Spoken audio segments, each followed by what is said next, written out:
తెలుగుదేశం జాతీయ ఉపాధ్యక్షులుగా దువ్వారపు రామారావు నియమితులయ్యారు. ఈ సందర్భంగా బీసీ సంఘాల నేతలు ఆయన్ను కలిసి అభినందించారు. వివరాలు ఇలా ఉన్నాయి. తెలుగుదేశం పార్టీ నూతన కమిటీ ఏర్పాటులో భాగంగా జాతీయ ఉపాధ్యక్షులుగా ఆ పార్టీ సీనియర్ నాయకులు మాజీ ఎమ్మెల్సీ దువ్వారపు రామారావును నియమిస్తూ పార్టీ జాతీయ అధ్యక్షులు చంద్రబాబు నాయుడు ఆదేశాలు జారీ చేశారు. ఈ సందర్భంగా దువ్వారపు రామారావును పలువురు బీసీ సంఘం నాయకులు కలిసి శుభాకాంక్షలు తెలియజేశారు. ఈ సందర్భంగా దువ్వారపు రామారావును కలిసి చిరు సత్కారం చేసిన వారిలో రజక సంఘం అధ్యక్షులు కానుగంటి శ్రీనివాసరావు, నాయకులు రాచకొండ వెంకటేశ్వరరావు, నీలం శివకృష్ణ, కంబాల పూర్ణచంద్రరావు, పలువురు బీసీ సంఘ నాయకులు పాల్గొన్నారు. నమస్తే అండి. ఇక్కడ మన మంగళగిరి నియోజకవర్గానికి మన లోకేష్ గారు ఇచ్చిన మంచి గిఫ్ట్ ఈరోజు మా బీసీ నాయకులందరికీ ఆనందంగా ఉంది. ఈరోజు మా ఎమ్మెల్సీ రామారావు గారికి జాతీయ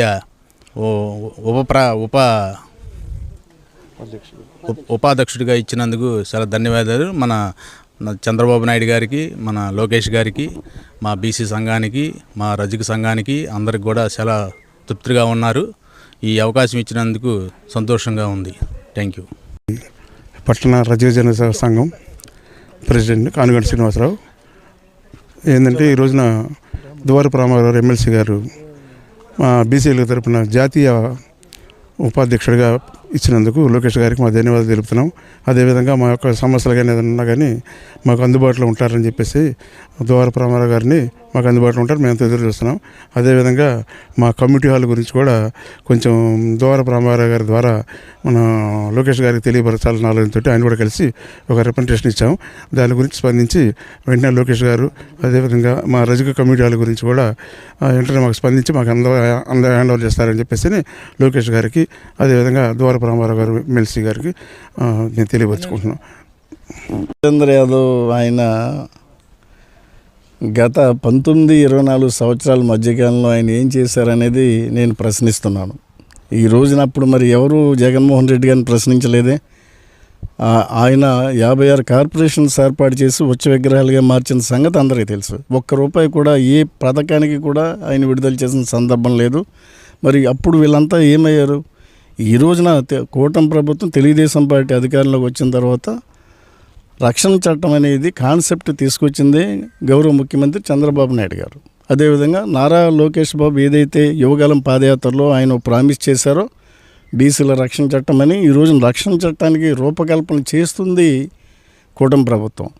మరి వీళ్ళు ఈ రోజున రక్షణ చట్టం బీసీలకి అని చెప్పి అడగటంలో అంటే మీరు ఎవరిని క్వశ్చన్ చేస్తున్నారు అంటే పనిచేసే వాళ్ళని క్వశ్చన్ చేస్తున్నారా?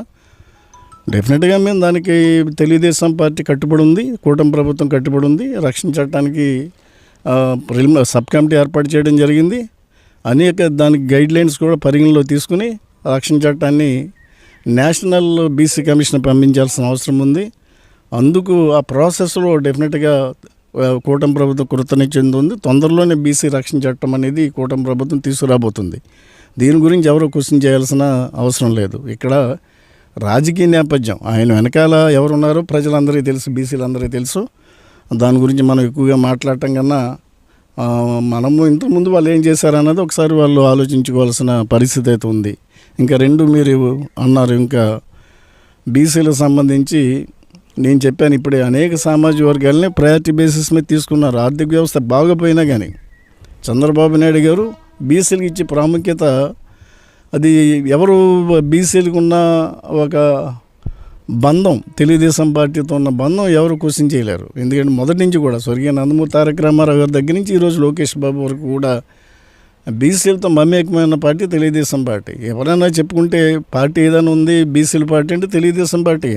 తెలుగుదేశం పార్టీలో జరగని పని అంటూ లేదు. ఈ రోజున బీసీ డిక్లరేషన్లు ఏదైతే మేము ఆ రోజున డిక్లరేషన్ పొందుపరిచామో అన్నింటినీ కూడా ప్రయారిటీ బేసిస్ మీద తీసుకుని బీసీలకి అన్ని అవకాశాలు కల్పిస్తున్న పార్టీ కూటమి ప్రభుత్వం. ఇది నేను చాలా క్లియర్గా చెప్తున్నాను. తెలుగుదేశం పార్టీ బీసీల సంక్షేమానికి కట్టుబడి ఉంది, బీసీల అభివృద్ధి కట్టుబడి